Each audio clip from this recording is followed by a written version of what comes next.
जय हिंद दोस्तों। तो पिछली क्लास में हम प्रश्नावली 2.1 का पूरा सवाल हल कर चुके थे। तो आज हम शुरू कर रहे हैं अध्याय 3। अध्याय 3 क्या है? संख्याओं के साथ खेलना, जिसमें हम बेसिक पढ़ेंगे आज। तो बेसिक में पहला टॉपिक क्या है? तो पहला टॉपिक है गुणनखंड और गुणज। गुणनखंड देख लेते हैं किसे कहते हैं। तो यहाँ पे देख लीजिए, मार्कर ले लेते हैं।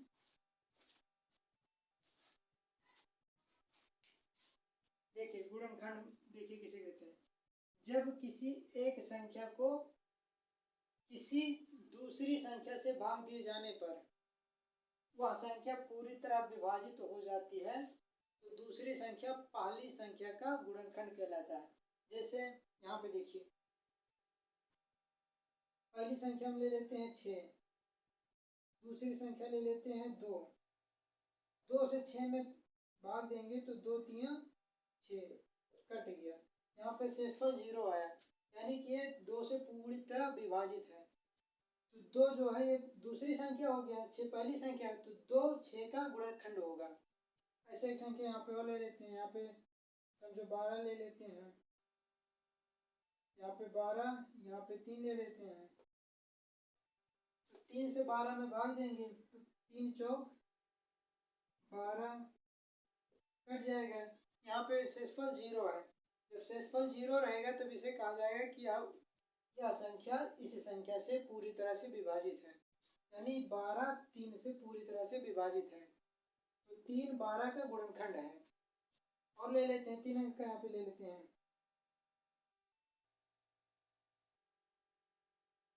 यहाँ पे ले लेते हैं 112, 2 से भाग देते हैं, 2 से। तो देखिए पहले 2 पंचे 10, 1 12, 2 छक 12, लास्ट में शेषफल 0 बचा, यानी 112 2 से विभाजित है, पूरी तरह विभाजित है, क्योंकि शेषफल 0 है।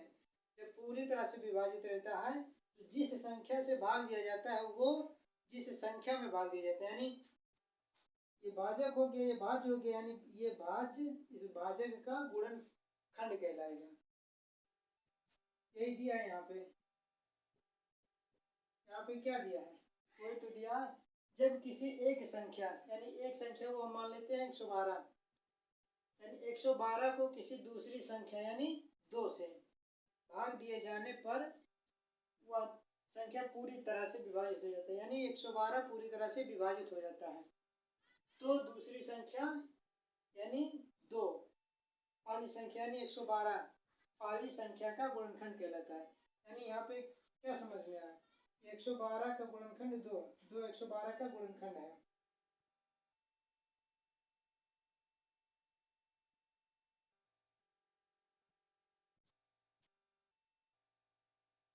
फिर दूसरा देखिए गुणज दिया है। किसी एक संख्या को किसी अन्य संख्या से गुणा करने पर, किसी एक संख्या को किसी अन्य संख्या से गुणा करने पर प्राप्त संख्या उस संख्या का गुणज कहलाता है। अब यहाँ पे देखिए, जैसे हम ले लेते हैं यहाँ पे 5, ये कोई संख्या है। यहाँ पे क्या दिया? किसी एक संख्या। तो ये जो एक संख्या दिया है, समझो 5 ले लिए। किसी एक संख्या को किसी अन्य संख्या, यहाँ पे अन्य संख्या हम ले लेते हैं 4। किसी एक संख्या को किसी अन्य संख्या से गुणा करने पर प्राप्त संख्या उस संख्या का गुणज कहलाता है। तो जब इसका गुणा करेंगे तो 20 आएगा, यानी 20 इसका गुणज है 5 का। इसका भी गुणज कह सकते हैं, अगर क्योंकि अगर जो 5 गुणे 4 ना लिखे, 4 गुणे 5 लिखे यहाँ पे, तब भी 20 हो जाएगा, यानी 20 इस संख्या का भी गुणज है, इस संख्या का भी गुणज है।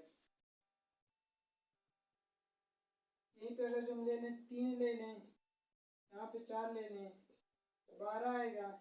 12 3 का गुणज है, तो 3 का गुणज है तो 4 का भी गुणज रहेगा। फिर इसका गुणधर्म देखिए, गुणधर्म पहला गुणधर्म है किसी संख्या का गुणनखंड उसका एक पूरा पूरा विभाजक होता है। अभी हम यहाँ पे क्या बताए थे? 112 था, 112 भागा 2 था, तो 2 से 112 में भाग दिए थे तो पूरा पूरा विभाजित हो गया था। तो 2 112 का गुणनखंड है, पूरी तरह से विभाजित भी हो गया, तो वही यहाँ पे पहला गुणधर्म दिया है, किसी संख्या का गुणनखंड, यानी इस संख्या का गुणनखंड 2 इसका गुणनखंड है, तो 2 उसका एक पूरा पूरा विभाजक, विभाजक मतलब विभाजित करने वाला विभाजक होता है। किसी संख्या का गुणनखंड उसका एक पूरा पूरा विभाजक होता है।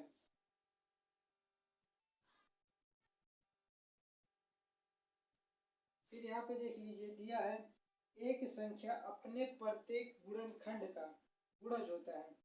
अब यहाँ पे 12 लिख लेते हैं, इसको 3 से भाग देंगे, यहाँ पे 4 आएगा, कट गया। 3 12 का गुणनखंड है, तो 3 का पहाड़ा जब 4 बार पढ़ेंगे, 3 गुणे 4 बराबर 12 होगा, यानी 3 12 का गुणनखंड है और 12 3 का गुणज है। तो यहाँ पे क्या दिया है, एक संख्या अपने प्रत्येक गुणनखंड का एक गुणज होता है, यानी 12 संख्या दिया है, इसका गुणनखंड 3 है, तो 12 3 का गुणज है, तो वही दूसरा गुणधर्म दिया है। यहाँ पे तीसरा दिया है, एक प्रत्येक संख्या का एक गुणनखंड होता है। अब कोई भी संख्या आप ले लीजिए, उसमें 1 से भाग देंगे तो भाग दिया जाएगा। जैसे हम यहाँ पे ले लेते हैं 10 ले लेते हैं, इसको 1 से भाग देंगे तो 1 दाहिम 10, शेषफल 0 आएगा। यहाँ पे हम 20 ले लेते हैं, 1 का पहाड़ा 20 बार करेंगे तो 20 आएगा। यहाँ पे 100 ले लें या 1000 ले लें, तो 1 से जब भाग देंगे तो कट ही जाएगा, पूरी तरह कट जाएगा, उसमें शेषफल 0 रहेगा। तो इसका मतलब क्या हुआ कि एक प्रत्येक संख्या, कोई भी संख्या आप लीजिए, उसका गुणनखंड होता है। तो इतना पहले आप नोट कीजिए, फिर आगे बताते हैं। चलिए चौथा देखिए, चौथा दिया है, प्रत्येक संख्या स्वयं अपना एक गुणनखंड होता है। कोई भी संख्या ले लीजिए, यहाँ पे समझो 8 ले लेते हैं, 8 गुणे 1 बराबर 8 ही होएगा, 1 गुणे 8 बराबर 8 ही होएगा। अब ऐसा जो लिखा है यहाँ पे देखिए, ऐसा लिखा है, तो यहाँ पे 1 भी 8 का गुणनखंड है और 8 भी 8 का गुणनखंड है, यानी यहाँ पे 8 की जगह पे कोई भी संख्या लेंगे, अगर जो किसी भी संख्या में 1 से गुणा करेंगे तो वही संख्या आएगा। इसका मतलब कि कोई भी संख्या, यानी प्रत्येक संख्या स्वयं अपना एक गुणनखंड होता है। पांचवा दिया है, एक संख्या का प्रत्येक गुणनखंड, एक संख्या का प्रत्येक गुणनखंड उस संख्या का एक पूर्ण विभाजक होता है। अब यहाँ पे भाग देके हम दिखाए थे आपको, एक संख्या का प्रत्येक गुणनखंड उस संख्या का एक पूर्ण विभाजक होता है। यहाँ पे 12 और 2 बताए थे, 2 6 12, तो जब कट गया था तो यहाँ पे शेषफल 0 आया था, यानी पूर्ण विभाजक होता है। यहाँ पे शेषफल अगर जो 1 आ जाता है, 2 आ जाता है, कुछ भी 0 के अलावा कुछ भी शेषफल हो जाता, तो ये 2 12 का पूर्ण विभाजक नहीं होता है। फिर यहाँ पे देखिए छठवां दिया है, एक दी हुई संख्या का प्रत्येक गुणनखंड, कोई संख्या रहे उसका प्रत्येक गुणनखंड उस संख्या से छोटा या उसके बराबर होता है। अब गुणनखंड निकालने का एक और तरीका, उसे हम बता देते हैं आपको। ये तो भाग था, जैसे है यहाँ पे हम ले लेते हैं 24,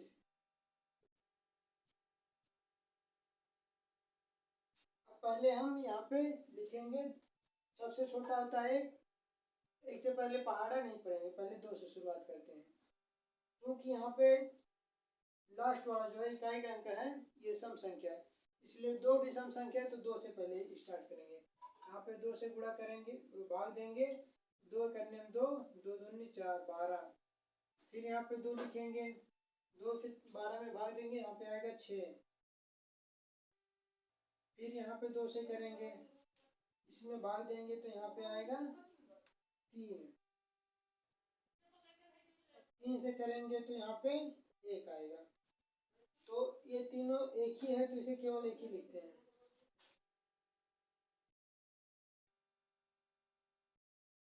दो 2 गुणे 2 गुणे 3 गुणे 1। वैसे तो आपको यहाँ पे कितना 5 अंक दिख रहा है, लेकिन ये तीनों एक ही है। यहाँ पे 2, 3, यहाँ पे 1, 1 2 3, यही तीनों 24 का गुणनखंड होएगा। या फिर और लिख सकते हैं यहाँ पे देखिए 2 गुणे 6, ये भी बन जाएगा। एक सेकंड रुक जाइए, फिर बताता हूँ। देखो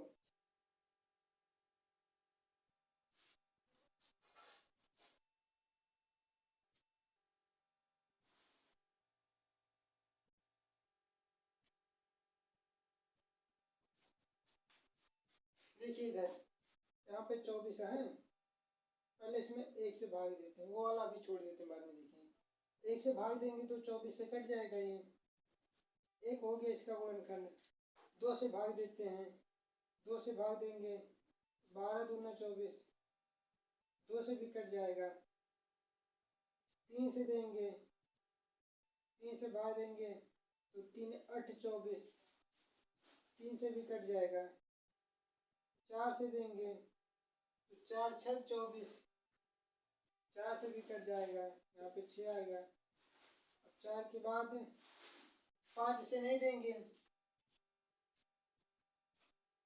5 से देंगे तो 50 25 हो जाएगा, 5 24 यानी कम रहेगा। तो 6 से देंगे, 4 होएगा, 6 से भी हो गया, 7 से नहीं होएगा, 8 से,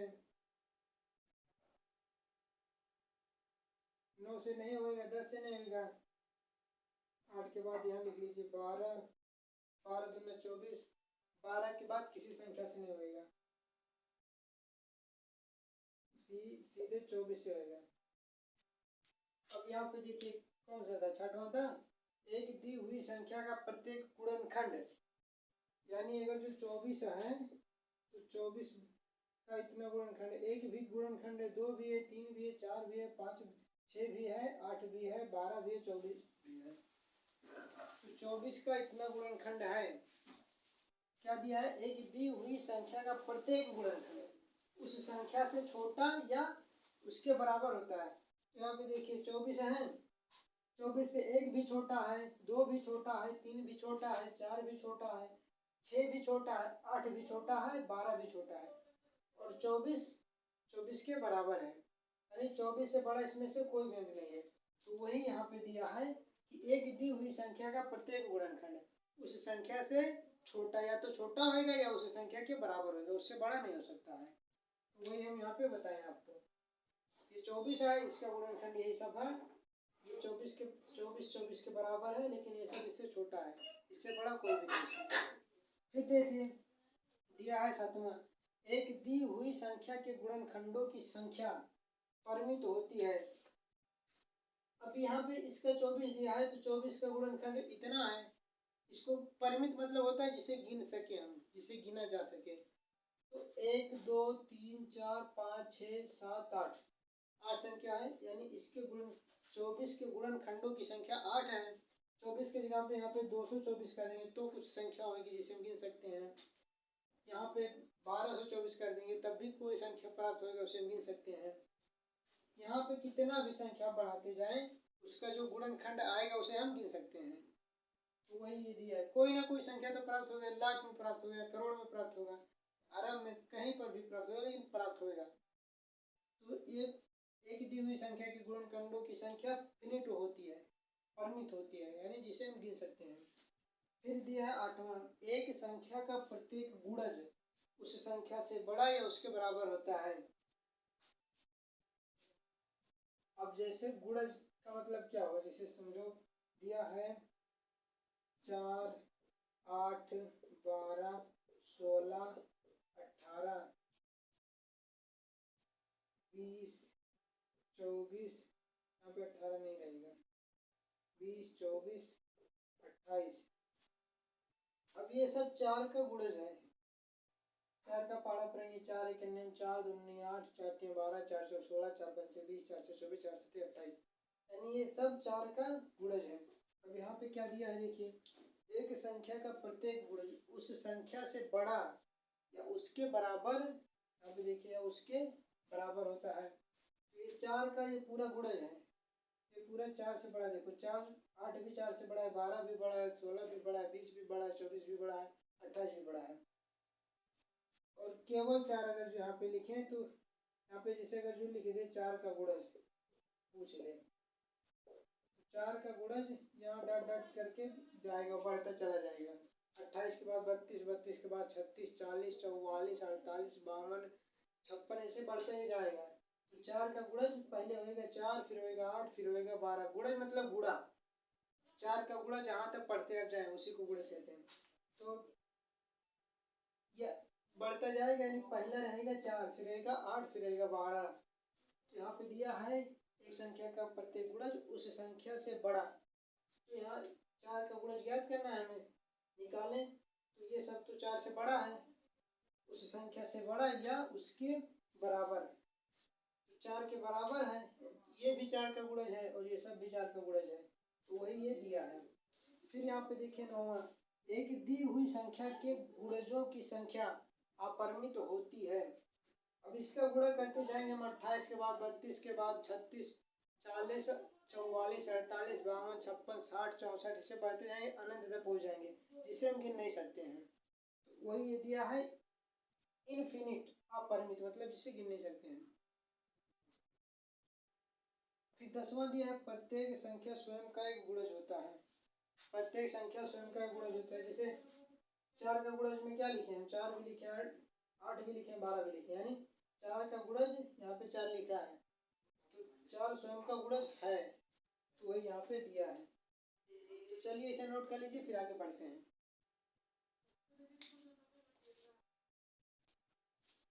चलिए 11वां देखिए, 11वां दिया है एक संख्या जिसके सभी गुणनखंडों का योग उस संख्या का दुगना हो, वह संख्या संपूर्ण संख्या यानी परफेक्ट नंबर कहलाती है। अब चलिए कोई संख्या ले लेते हैं यहाँ पे, जैसे दिया 6, तो 6 को पहले 1 से भाग देंगे, कट जाएगा, यानी 6 का गुणनखंड, 6 का गुणनखंड क्या होगा, 1 होएगा। 2 से भाग देंगे तो 2 3 6, 2 से भी कट जाएगा, 2 भी हो गया। 3 से भाग देंगे तो 3 दूना 6 हो जाएगा, 3 से देंगे तो 3 से भी कट गया। फिर 4 से देंगे, 4 से नहीं कटेगा। फिर 6 से देंगे, 6 करने में 6, 6 से भी कट गया।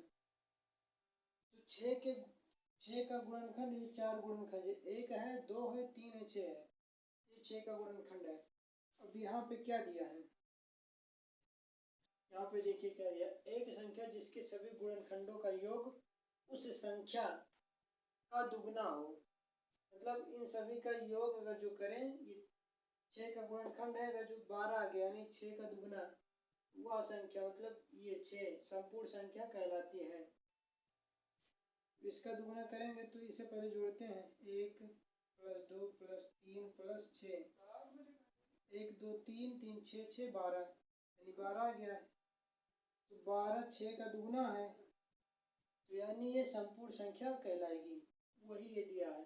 एक संख्या जिसके सभी गुणनखंडों का योग उस संख्या का दुगना हो, वह संख्या संपूर्ण संख्या कहलाती है। यानी ये 6 संपूर्ण संख्या है, क्योंकि इसके सभी गुणनखंडों का योग इसका दुगना है। तो चलिए इसे नोट कर लीजिए, फिर उदाहरण हल करते हैं।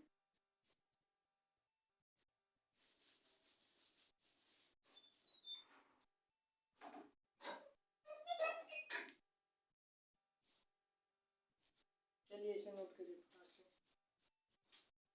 हो गया।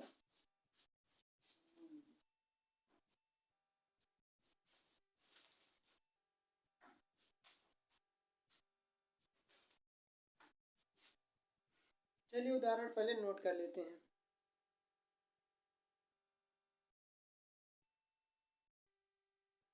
चलिए देखिए उदाहरण एक दिया है 68 के सभी गुणनखंडों को लिखिए। तो पहले हम इसमें एक से भाग देंगे, एक से भाग देंगे तो कट ही जाएगा। पहले लिख लेंगे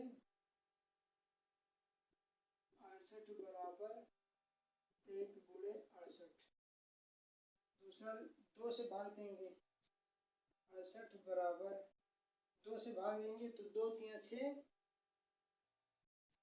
पहले 1 से भाग दी, यहाँ पे अलग लिखते जाते हैं। 1 से भाग देंगे तो यहाँ पे 68 आएगा।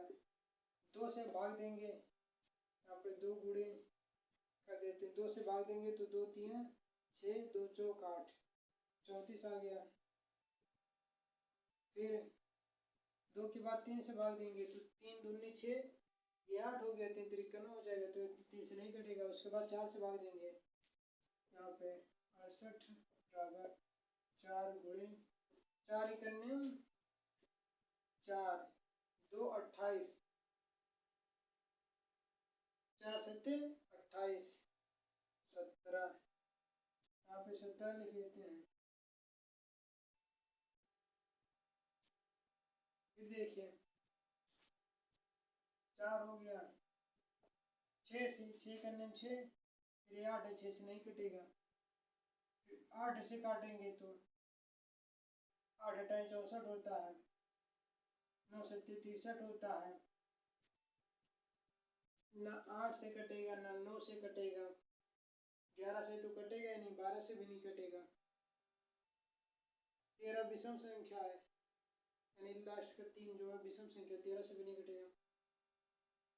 14 से भी नहीं कटेगा, 14 चौक का 56, 14 पंच 70 होता है, 15 से कटेगा ही नहीं। 16 चौक का 64 हो जाता है, 16 से नहीं कटेगा। 17 चौक का 68, यहाँ पे 17 से कटा है। तो यहाँ पे क्या लिख सकते हैं, 1 गुणे 68 हो गया है, 2 गुणे 34 हो गया है, 4 गुणे 17 हो गया है। अब इसी का उल्टा कर लेते हैं। यहाँ पे 68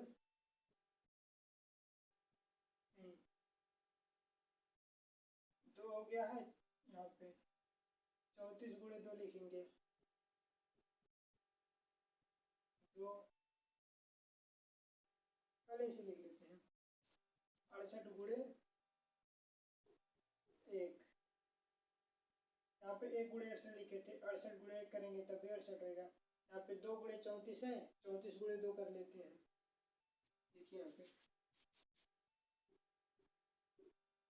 2 गुणे 34 है तो 34 को आगे कर लेंगे, ऐसा भी लिख सकते हैं। यहाँ पे 17 गुणे 4 है, 4 गुणे 17 तो 17 गुणे 4 लिख देते हैं। वाला तो लिख लिए इसका वाला, यानी यहाँ पे लिख लेंगे 68 के गुणनखंड, 68 के गुणनखंड 1 है, 2 है, 4 है, 17 है, 17 के बाद 34 है, 34 के बाद फिर 68 है। 6 के गुणनखंड 68 के गुणनखंड इतना है, नोट कर लीजिए।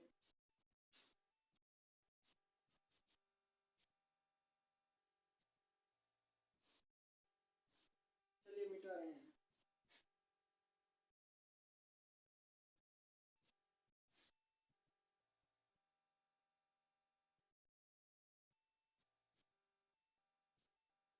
दूसरा उदाहरण देखिए क्या दिया है, 36 के गुणनखंडों को ज्ञात कीजिए। 36 के गुणनखंड ज्ञात कीजिए। यहाँ पे दूसरा उदाहरण है 36 के गुणनखंड ज्ञात कीजिए।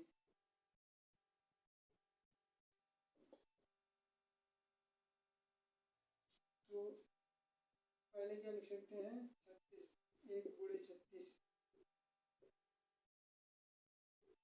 36 में 2 से भाग देंगे तो कट जाएगा, 2 गुणे 18, फिर 3 से 1 से हो गया, 2 से हो गया, 3 से देखते हैं। तो 3 एक अन्य 3 दूनी 6 यानी 12, 3 गुणे 12। फिर यहाँ पे 4 से देखते हैं, तो 4 9 36, 9 हो गया।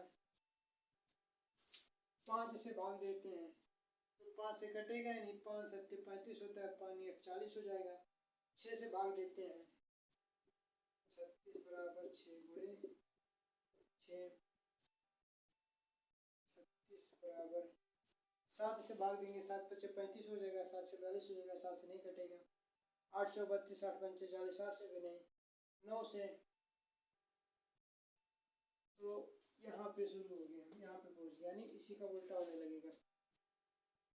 9 गुणे 4 हो जाएगा, फिर 36, 12 गुणे 3, फिर 18 गुणे 2, फिर 36 गुणे 1, यानी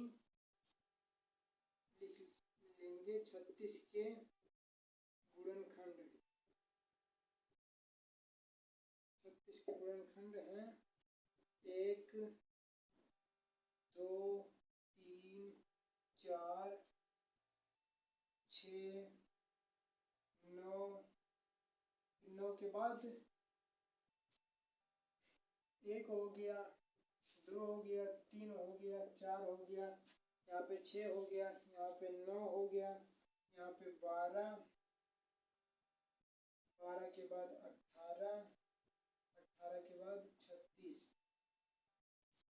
36 के गुणनखंड यही है। नोट कर लीजिए इन्हें भी।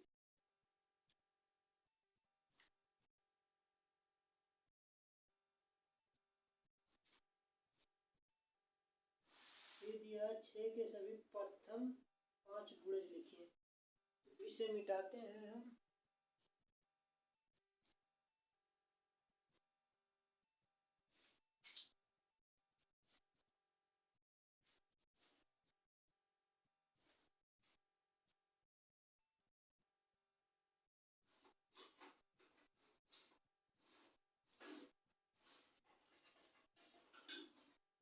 दिया है 6 के सभी प्रथम 5 गुणज लिखिए।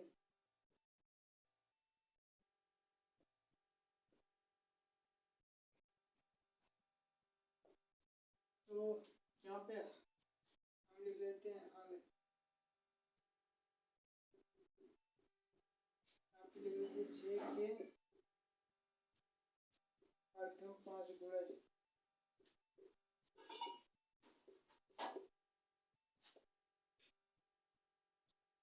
पहला हो जाएगा 6, दूसरा हो जाएगा 6 का गुणज मतलब 6 का गुणा, तो 6 दूना 12,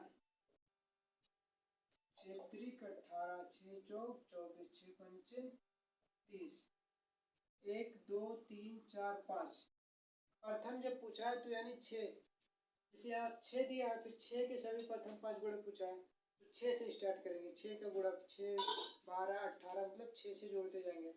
यहाँ पे 10 दिया रहता तो यहाँ पे 10 से स्टार्ट करते, 10 20, मतलब 10 के बाद फिर जितना यहाँ दिया रहता है उतना जोड़ते चले जाते हैं। 12 का रहता तो यहाँ 12 लिखते, फिर 24 लिखते, फिर 36 लिखते, फिर 48 लिखते, ऐसा रहता है। 6 के प्रथम 5 गुणक, प्रथम का मतलब ये होता है कि जो दिया है उसी से स्टार्ट करना है। प्रथम 5 गुणक 6 12 18 24 30 है।